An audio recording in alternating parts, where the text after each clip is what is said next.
The weather's been great too. Obviously we need rain. We'll talk more about that coming up. But I wanted to start with this. Check out the sunset tonight. This is from the seacoast in New Hampshire. And if you were in southern Maine, southern New Hampshire into southern New England, these are the leading edge of clouds from a storm well to our south. And these clouds will be coming in tomorrow. So it might be another good sunrise coming up tomorrow morning. Those clouds will kind of filter out the sun tomorrow. Both yesterday and today we pretty much had crystal clear skies, but that won't really be the case tomorrow.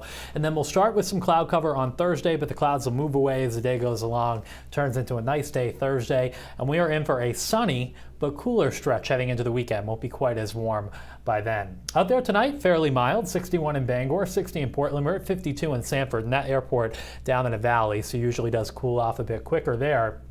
Looking at the weather map, high pressure's in place here. That's what's been keeping us dry. Pretty strong storm system off the mid-Atlantic coast. Subtropical in nature, meaning it's not a tropical storm, but it's not a nor'easter fully either. Bottom line is, even though there's rain there, it's not going to come up our way. Instead, we'll see some of the clouds from it. And you can see that here by 6 o'clock tomorrow morning. We start either side of 50 with clouds that will be out there through the day tomorrow. I think you'll be able to see the sun through the clouds most of the time, but it will filter out the sun a bit. So especially in southern and coastal Maine, probably a bit cooler compared to today, upper 60s to low 70s on the coast tomorrow. As you head farther inland and north, though, the warmest spot in the state, Caribou, with a high of 79. Not as much cloud cover up there and farther away from the ocean breeze. Now Thursday morning, clouds will be in place and there could be a shower, but I think most places stay dry. You can see those showers kind of pivot away.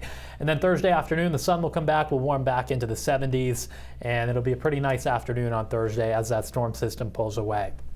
Cold front comes through early Friday, but the cooler air lags behind it. So I think on Friday, southern Maine is in the 70s, northern Maine is in the 60s. It'll be a breezy day, and then that high settles right over us for the weekend. So both Saturday and Sunday mornings will probably have some frost in spots. Just for example, these are the low temperatures Saturday morning, 30s in a lot of inland locations. So going to be a cool start to both days this weekend. So tomorrow, filtered sunshine as we'll have some more clouds out there. We start with clouds and perhaps a shower Thursday morning, but the afternoon we clear it out. Sunny and cooler on Friday, but I still think southern Maine is into the 70s. Northern Maine we're in the 60s. And then a cooler but very nice weekend. Sunshine both days. Highs on Saturday and Sunday in the 60s. And again, some frost to be out there in the morning. Fall officially begins with the autumnal equinox on Monday. But Bailey, I think we may warm back up middle of next week, Tuesday or Wednesday. We could make another run up toward 80. It's always such a tease. Like it officially starts, but we have a couple warm days left. We haven't had much rain, but the mornings have been kind of cool lately. Like I've said, it's a good ease in. Yeah. Okay, thank you. You're welcome.